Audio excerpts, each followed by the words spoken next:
संसद की शुरुआत हंगामेदार हुई है। विपक्ष ने कामकाज नहीं करने दिया गया ट्रेजरी बेंच को और सोचा था, प्राइम मिनिस्टर का कहना है, प्रधानमंत्री का कहना था कि सोचा था कि संसद में उत्साह होगा, लेकिन उन्होंने ये भी कहा कि महिलाओं, पिछड़ों और आदिवासियों को मंत्री बनना कुछ लोगों को रास नहीं आ रहा है, इसलिए उनका परिचय भी नहीं होने दिया जा रहा है। इसके बाद पीएम ने कहा कि ऐसे में सभी नए सदस्यों को परिचित समझा जाए। इसके बाद भी लोकसभा में हंगामा जारी रहा। इसके बाद लोकसभा की कार्रवाई को 2 बजे तक के लिए स्थगित कर दिया गया।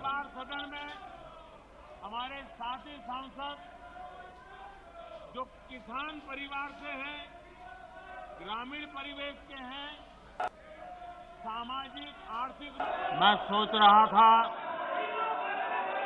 कि आज सदन में एक उत्साह का वातावरण होगा, लेकिन शायद देश के दलित मंत्री बने, देश की महिला मंत्री बने, देश के ओबीसी मंत्री बने, देश के किसानों के बेटे मंत्री बने, ये बात कुछ लोगों को राज नहीं आती है और इसलिए उनका परिचय तक नहीं होने देते हैं।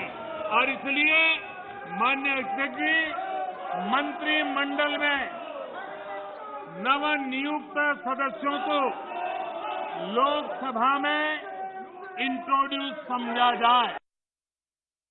ट्रेडिशन जो है संसद की सबसे बड़ी स्ट्रेंथ होती है और इसे बनाकर रखना, अध्यक्ष महोदय, यह पक्ष और विपक्ष सबकी जिम्मेदारी होती है। एक मंत्री का शपथ ग्रहण हुआ हो या 50 मंत्रियों का शपथ ग्रहण हुआ हो, बराबर वह प्रधानमंत्री संसद में आकर सबसे पहले सदन की कार्रवाई प्रारंभ होते ही अपने मंत्रिमंडल के सभी सदस्यों का परिचय कराता है और पूरा सदन शांतिपूर्वक से प्रधानमंत्री की बात सुनता है और सभी जितने भी मंत्रीगण होते हैं उनका परिचय हासिल करता है। यह एक हेल्दी ट्रेडिशन यहाँ का रहा है। लेकिन मैंने पहली बार अपने 24 वर्षों के संसदीय जीवन में यह देखा है, इस परंपरा को इस बार संसद में तोड़ा गया है।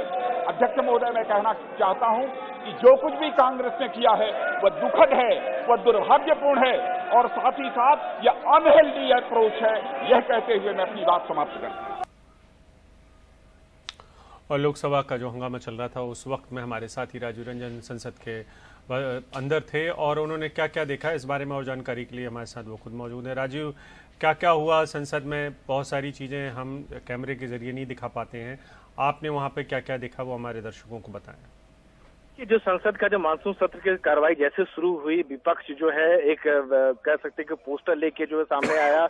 उनका ये कहना था कि किसानों के मुद्दों पर चर्चा किया जाए, तेल के मुद्दों पर चर्चा किया जाए, महंगाई के मुद्दों पर चर्चा किया जाए, लेकिन सरकार की ओर से इस पर कोई प्रतिक्रिया नहीं दी गई। उसके बाद जो है स्पीकर की ओर से जो 40 से अधिक जो पूर्व सांसद है जिनको कोरोना की वजह से हाल के दिनों में डेथ हुआ है, उनको श्रद्धांजलि जब दी गई तो विपक्ष की ओर से मांग की गई कि जो किसान जिनकी डेथ हुई है, जिनकी शहादत हुई है, उनको भी श्रद्धांजलि दी जाए। लेकिन सत्ता पक्ष की ओर से जब कोई जवाब नहीं दिया गया तो विपक्ष जो हंगामा करने लगा और करीब सारे विपक्ष, चाहे कांग्रेस की बात करे, चाहे सपा की बात करे, चाहे टीएमसी की बात करे, महंगाई के मुद्दे को लेकर, किसान के मुद्दे को लेकर बेल में आ गए और सरकार से चर्चा की मांग करने लगा।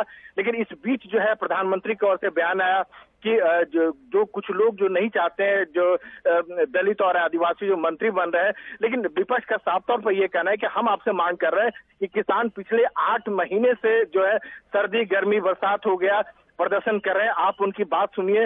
और 22 तारीख को यहाँ पर आने में संसद का घेराव करने ला रहे हैं, कोई सरकार की तरफ से कोई पहल नहीं हो रही, बात सुनने को तैयार नहीं हो रहे, तो हमारे पास सिवाय इसके हंगामा करने के कोई दूसरा उपाय नहीं रह जाता है।